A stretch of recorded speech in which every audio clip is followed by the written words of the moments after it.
Nous nous retrouvons pour la nouvelle guidance de ce mois d'avril pour le signe de Gémeaux. Bonjour les Gémeaux, j'espère que vous allez bien. Allez, cette guidance est pour vous pour ce mois d'avril 2023. On part pour les énergies du mois avec la numérologie.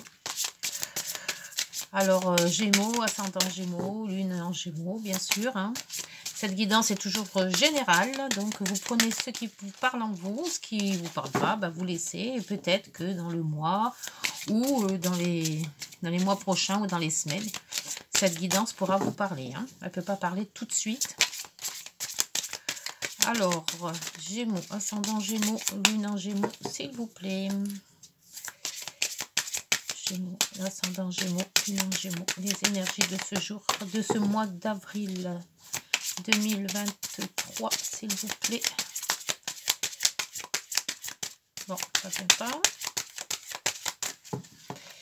Alors, quand c'est long comme ça, c'est pénible.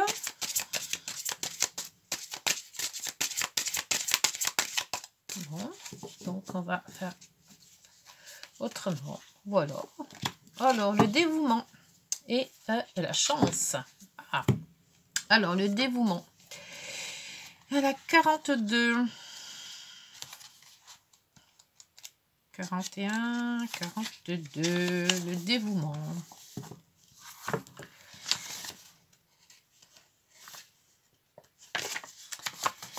Quelqu'un a probablement besoin de vous en ce moment. Ce peut être un membre de votre famille qui réclame votre attention ou un ami qui attend votre soutien. Veillez quand même à ne pas donner exagérément de vous-même. Sachez rester discret et laissez les autres trouver la solution par eux-mêmes.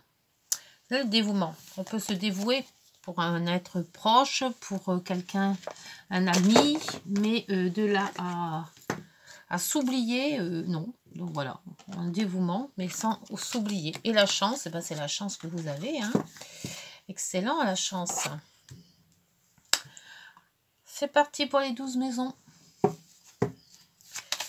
Alors, Gémeaux, ascendant Gémeaux, lune en Gémeaux. Les 12 maisons, s'il vous plaît, pour ce mois d'avril 2023. S'il vous plaît. Allez, les 12.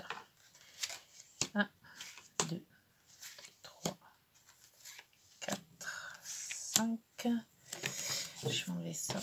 6, 7, 8.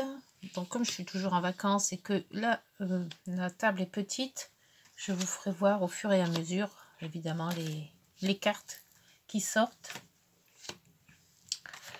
Et voilà. Hop. Donc, pour les Gémeaux avril 2023, vous avez le pendu en dos de deck. Le pendu, c'est un peu rester cool, rester zen, lâcher prise, les vacances peut-être aussi. Si vous avez trop justement dit de votre personne là avec le dévouement qu'on avait tout à l'heure, il se peut qu'un petit peu de vacances vous fasse du bien. Allez, c'est parti pour la maison 1, l'état d'esprit, votre état d'esprit par rapport à ce mois d'avril là. Le chariot. Alors, si vous avez des projets, qu'elles soient professionnels, familiales ou relationnels, quels que soient vos projets, on voit qu'avec le chariot, vous avancez. Mais qu'on vous dit tout simplement que là, avancer, oui, mais il faut quand même que vous mettiez vos chevaux dans la même direction. Donc, parce qu'il y en a un qui part à droite, l'autre qui part à gauche. Donc, peut-être un choix à faire, mais de toute manière, vous agissez. Donc, ça, c'est parfait. Mais maintenant, il faut que vous puissiez aller dans la direction, la bonne direction. Mais il y a quand même la réussite avec le chariot. Donc, après, la maison 1, la maison 2, pardon, les finances, vos revenus, tout ce qui a trait à vos biens. Vous avez la papesse. Alors, la papesse qui concerne par rapport aux biens. C'est-à-dire que vous avez des biens, mais vous ne savez pas trop quoi en faire, en fait. Peut-être faire des projets, donc placer de l'argent, peut-être, si vous avez eu de l'argent. Mais pas dans le même panier, surtout. Vous pouvez aussi vous informer sur peut-être des placements, peut-être acheter une maison, peut-être en vendre, si vous avez des biens à vendre. On voit que vous réfléchissez sur tout ce qui est votre bien autour de vous, enfin autour de vous, dans vos biens à vous, pour que vous puissiez peut-être faire des donations, si vous avez des donations à faire, ou alors peut-être des prêts aussi, hein, mais on voit que vous allez quand même vous diriger sur vos biens, tout ce qui est matériel pour vous et vos finances. Pour la maison 3, la communication, le courrier, les contrats, les rencontres, les frères et les sœurs. Vous avez le monde, excellente carte le monde. Le monde, c'est la réussite. Le monde, c'est ce dont vous avez envie et que vous aurez, hein, sûrement. Vous arrivez à vos projets, alors soit en fin de projet, soit en début de projet. Pour tout ce qui est communication, on voit que là, il n'y a pas de souci, hein, tout le monde communique avec vous. Vous vous sentez bien dans votre relationnel. Pour le moment, pour le relationnel, tout se passe bien. Pour la maison 4, la maison de l'environnement familial, le foyer, la résidence, ça peut être votre mère aussi. Donc résidence parentale si vous êtes célibataire et résidence, donc votre résidence avec vos enfants si vous êtes marié. Vous avez la justice. La justice vous dit que bon, il y a quand même un équilibre à trouver, où vous avez votre équilibre en foyer. Ce qui compense quand même avec pas mal de choses en fait, parce que vous avez un départ d'un projet et on voit que question famille et aussi famille proche, hein, vous avez le monde. Hein. Donc si vous voulez monter quelque chose en famille, peut-être faire un projet en famille, ou voilà, on vous dit que quand même vous avez l'équilibre et c'est parfait. Là aussi, on vous dit aussi de tout ce qui est juridique, si vous avez peut-être une maison à vendre, ou un bien à acquérir ou à vendre, on voit que question juridique, tout va se passer bien parce que vous êtes équilibré. La maison 5, la maison de l'amour des enfants, des jeux, des vacances, de la chance aussi. C'est enfin, moi j'appelle ça la maison des plaisirs, hein, parce que voilà. Vous avez l'impératrice. L'impératrice, c'est un projet en gestation. Alors, ça peut être la mère aussi, hein. On avait vu aussi la mère en maison 4, hein. Mais ça peut être, c'est la mère qui veut un enfant ou un projet qui est en gestation. Donc, on réfléchit, on se pose les questions, on se renseigne. On voit qu'avec la papesse, question renseignement sur l'argent. Peut-être aussi, c'est peut-être donner à vos enfants de quoi, peut-être un héritage ou quelque chose comme ça, hein. Mais avec l'impératrice, on voit qu'il y a un projet qui se met en route et que ce projet finira par être résolu, hein, avec le monde. Hein. Vous avez des très bonnes cartes pour le moment, hein, les Gémeaux. La maison 6, le travail, la santé, les efforts à faire, les contraintes aussi. C'est les contraintes au jour le jour. Hein. Le diable.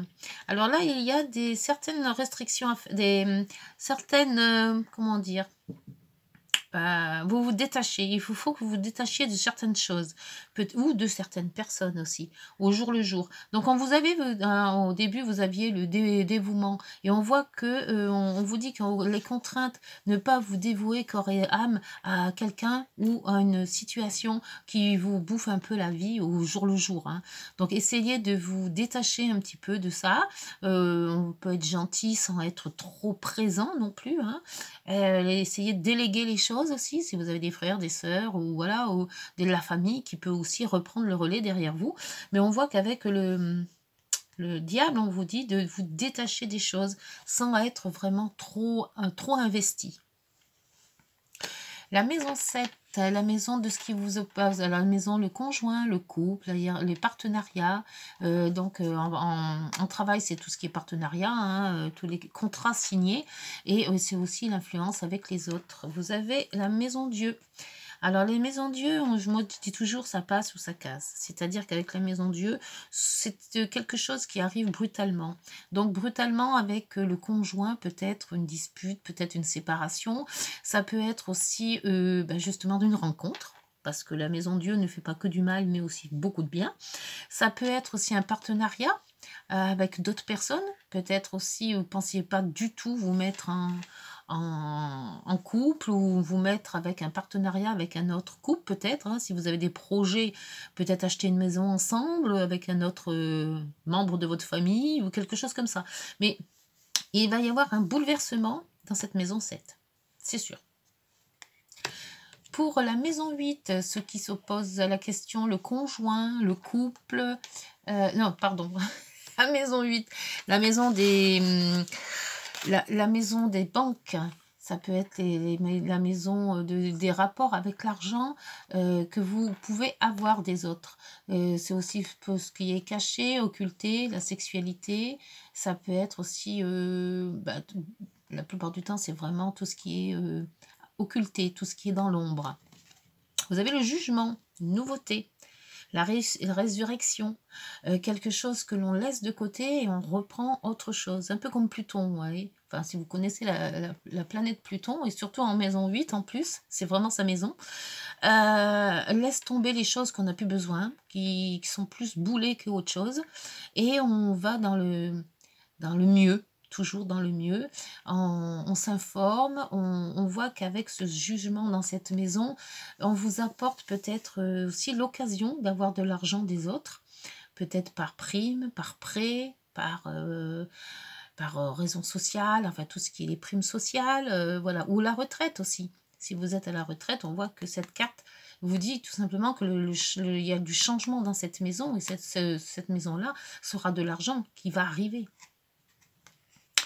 Pour la maison 9, les grands voyages, les études philosophiques, les rapports avec l'étranger, l'administration, les langues étrangères, aussi les lois. Alors là, il y a le mât. Le mât vous dit de faire des grands voyages, mais des voyages, voilà, vous prenez pas la tête. C'est pas la peine de préciser où vous allez aller, quelle heure vous allez partir, à quelle heure vous allez arriver, voilà, non. Le mât, lui, il fait pas trop de prévisions. Il voit au jour le jour. Il s'en va, il regarde, il fait, il a faim, il s'arrête, il mange, il a soif, il s'arrête, il boit, voilà. On voit qu'avec le mât, on fait vraiment les choses qu'on a envie de faire sans se poser vraiment de questions. Peut-être aussi un voyage à l'étranger, pourquoi pas. Pour la maison 10, la maison de la hiérarchie, de l'autorité, la clientèle, ça peut être aussi les projets, la situation sociale. Vous avez la roue de fortune, vous avez des cartes sublimes, les Gémeaux. La roue de fortune vous dit que voilà, vous êtes prêt maintenant à tourner une page. Alors ça peut être une page de, comme la maison 10 c'est souvent professionnel, peut-être un nouveau travail, peut-être étiez-vous au chômage et vous allez trouver un nouveau travail aussi. Changer aussi de travail, si le travail actuel ne vous convient pas, vous pouvez aller voir dans une autre direction. La roue de fortune vous dit qu'il y a un changement. Et ça ne m'étonnerait pas qu'avec ça soit associé à la maison 7, hein, la maison Dieu. Hein. Parce que la maison Dieu, c'est brutal, c'est quelque chose qui arrive sans qu'on puisse, sans qu'on avait pensé. On ne pensait pas à faire ça, puis d'un coup on se dit, tiens, j'ai l'occasion de faire les choses, je les fais. Et on voit qu'avec la roue de fortune, elle vous pousse à faire les choses. Même si vous n'étiez pas vraiment dedans, ben, on voit que, voilà. Et en plus, vous avez quand même de très très bonnes cartes pour réussir. Hein. Alors si vous avez un projet en cours, ou un projet qu'on peut aussi vous proposer, n'hésitez pas. Hein. Si ça vous plaît, foncez. La maison 11, c'est les amis, les relations, tout ce qui est votre quartier, votre village. C'est toutes les relations professionnelles aussi. On voit que vous avez un choix à faire avec l'amoureux. La carte de l'amoureux vous indique un choix. Alors, soit le choix d'un travail, si ça correspond à un travail, soit le choix d'une relation, peut-être aussi, si ça correspond à une relation. Mais il y a un choix. Il y a quelque chose que vous devez laisser pour reprendre autre chose. Et ce qu'on voyait quand même avec le jugement que vous aviez quand même en maison 8. Hein. Laisser quelque chose de trop lourd pour reprendre une autre vie ailleurs, peut-être aussi. Ou changer de maison aussi, un déménagement, ça peut être ça aussi. Pour la maison 12, c'est tout ce qui est caché, secret ou ignoré. C'est aussi tout ce qui est les lieux fermés, comme les hôpitaux, les prisons, les cloîtres, les monastères. Ça peut être spirituel ou karmique aussi. Hein. Vous avez la lune. La lune vous dit que... Alors, en maison 12, la lune, c'est plutôt tout ce qui est introspection. Hein. C'est tous les ressentis. Vous avez, ou tout, ça peut être aussi les rêves. Peut-être faire des rêves prémonitoires aussi. Rêver que vous êtes en vacances, ou les cocotiers, hein, pourquoi pas, hein, c'est très super sympa. Donc, c'est des rêves qui vont peut-être, c'est sûrement se réaliser. Alors, si vous avez un projet, comme là, je le vois que le projet est quand même s'il est en gestation, on voit qu'on met vraiment tout en place, vous rêvez de ce projet. Peut-être si c'est l'achat d'une maison, vous allez voir la maison avec son entourage, avec ce qu'il y a là au bord de la mer ou je sais pas, au bord de la piscine ou voilà. Donc les rêves, en maison douce, c'est souvent les rêves prémonitoires. Et ben dites donc, c'est vachement bon, hein. Le projet que vous avez à voir, même s'il n'est pas lieu maintenant, parce que avec la maison Dieu, on voit que c'est vraiment quelque chose qui se met un petit peu le cheveu sous la soupe. On n'avait pas pensé du tout à faire des choses comme ça. Et qu'on vous propose, et c'est tellement alléchant cette proposition, que ben, vous allez partir sur quelque chose que vous ne pensiez même pas faire en fait, hein. Voilà. Eh ben, écoutez, on voit que avec le pendu, vous quand même, vous êtes statique, hein. Vous réfléchissez, hein, on vous fait la proposition et puis là on vous dit mince, c'est vraiment bien cette proposition, est-ce que je vais tout laisser pour faire ça? Ça vous attire mais ça vous fait peur à la fois. Donc prenez bien le temps de la réflexion, bien sûr, hein, toujours ne pas se lancer à la légère sur les choses, mais on voit qu'avec le chariot, il y a quelque chose qui va se tramer là, hein. Alors, qu'est-ce que je fais? Ben, il y a pas de je veux pas remettre d'autres cartes parce que pour moi, c'était quand même assez clair. J'espère que pour vous aussi. Si jamais vous voulez que je fasse le même guidance avec d'autres cartes, n'hésitez pas à me mettre en commentaire, hein, les Gémeaux, hein, si vous voulez une guidance plus privée. Pour moi, c'est quand même assez clair. Je vais voir avec les heures miroirs ce qu'elles ont à nous dire pour la fin de guidance. Oui, moi j'ai pas trop de questions par rapport à votre tirage. C'est assez clair. Il y a beaucoup de changements. Changements vraiment de virement de situation, hein. Franchement. Alors si vous avez peur, pour moi, avec les cartes que vous avez, il n'y a pas trop lieu d'avoir peur, hein. Hop là, oui, ben, ça saute, les Gémeaux. Alors, la première qui a sauté, c'est la mauvaise nouvelle. Tu dois prendre conscience d'un événement qui arrive. Ben voilà, c'est ça, c'est la maison Dieu. Tu dois revoir tes priorités et chercher des conseils pour avancer. Les conseils, vous les avez dans la papesse. Et ça serait peut-être des conseils sûrement d'argent.